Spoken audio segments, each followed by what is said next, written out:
Hey guys, কি অবস্থা আপনাদের সবার? আশা করি আপনারা সবাই ভালো আছেন। তো নতুন একটা ভিডিওতে সবাইকে স্বাগতম। তো আজকে আমি কথা বলবো, গতকালকে কোকো কোলার একটা বিজ্ঞাপন রিলিজ হয়েছে, সেই বিজ্ঞাপনটা নিয়ে কিছু কথা বলবো।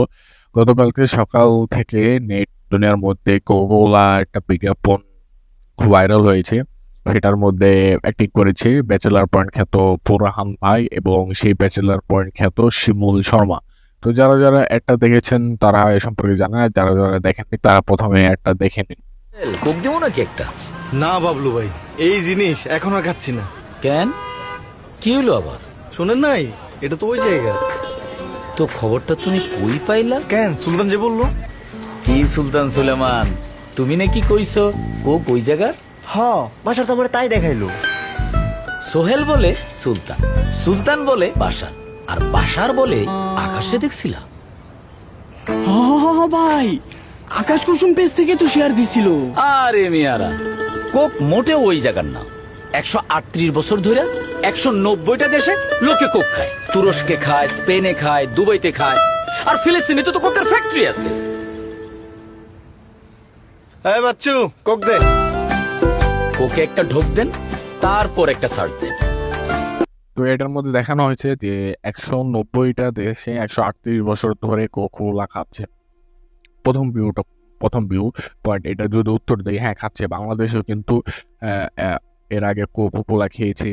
মোজোর থেকে কোকো কোলার জনপ্রিয়তাটা অনেক বেশি, এবং বাংলাদেশেও খাচ্ছিল, কিন্তু তারা বয়কট করলো কেন? অবশ্যই ফিলিস্তিনি কাহিনী শুরু হওয়ার পর থেকে নিশ্চিতরূপে তারা বয়কট করেছে। ঠিক সেরকমভাবে আপনি যদি ভালো মতো খোঁজ নিয়ে দেখেন, বাকি 90টা দেশের মধ্যে প্রায় 100 দেশের মতো এই কোকোকোলা বয়কট শুরু হয়ে গেছে। আর আপনি যে দেশগুলোর উদাহরণ দিলেন, দুবাই, স্পেন, যে দেশের উদাহরণগুলো আপনি দিলেন না, এই দেশগুলোর শুধু নামে মুসলিম। আপনি যদি দুবাই দেখেন, স্পেনে দেখেন, সরাসরি ইসরায়েলদের হচ্ছে আপনি সমর্থন করছে। কি বলবো, জাস্ট বলার কি হয়নি, একটা বলে দিলাম আর হয়ে গেল।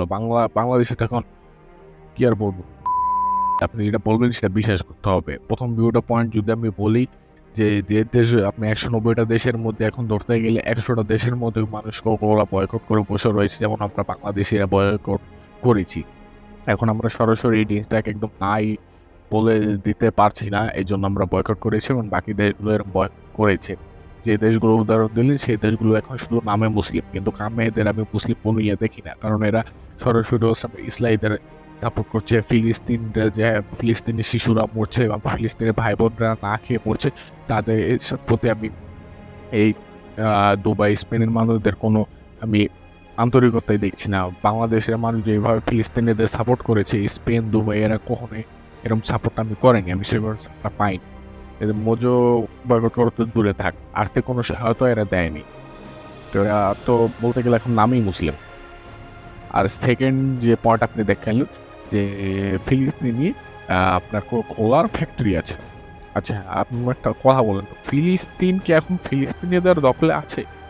ফিলিস্তিন এখন পুরোটাই ইসরায়েলের দখলে। একটা জায়গার মধ্যে যদি ইসরায়েল দখল নিয়ে সেখানে ফ্যাক্টরি কেন, যদি একটা মদের বারও দিয়ে দেয়, তখন ফিলিস্তিনি এখন কিছু বলতে পারবে না। তারা নিজের পেটের দায়ে লড়ছে, নিজের ঘর বাড়ির দায়ে লড়ছে, এখন তারা এইসবগুলো নিয়ে থাকবে না। আপনি কোন জায়গায় কোকের ফ্যাক্টরি দিলেন, কোন জায়গায় মদের ফ্যাক্টরি দিলেন, সেটা নিয়ে সেখানে তারা এখানে কোকের ফ্যাক্টরি দিল না মদের ফ্যাক্টরি দিল, এটা নিয়ে এখন ফিলিস্তিনরা কিছুই করতে পারবে না।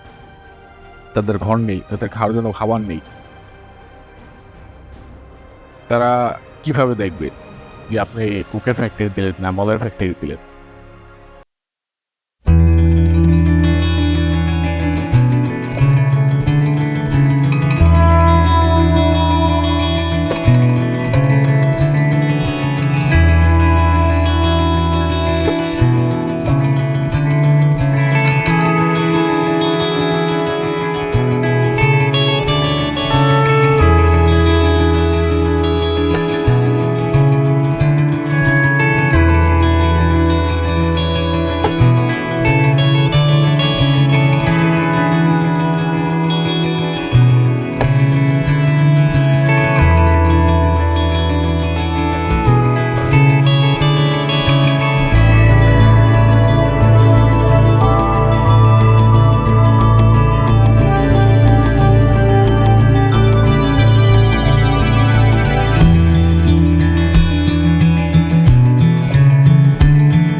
এর মধ্যে নেগেটিভ কিছু কথা আমি ছিল, যেমন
কোডারের মধ্যেই রাখতে হবে। তো এতটুকুই। ভিডিওটা ভালো লাগে লাইক করবেন, চ্যানেল নতুন সাবস্ক্রাইব করবেন। দেখা হবে পরে কোনো ভিডিওতে। So bye. আরে মিয়ারা, কোক মোটেও ওই জায়গার না। 138 বছর ধরে 190টা দেশে লোকে কোক খায়। তুরস্কে খায়, স্পেনে খায়, দুবাইতে খায়, আর ফিলিস্তিনে তো কোকের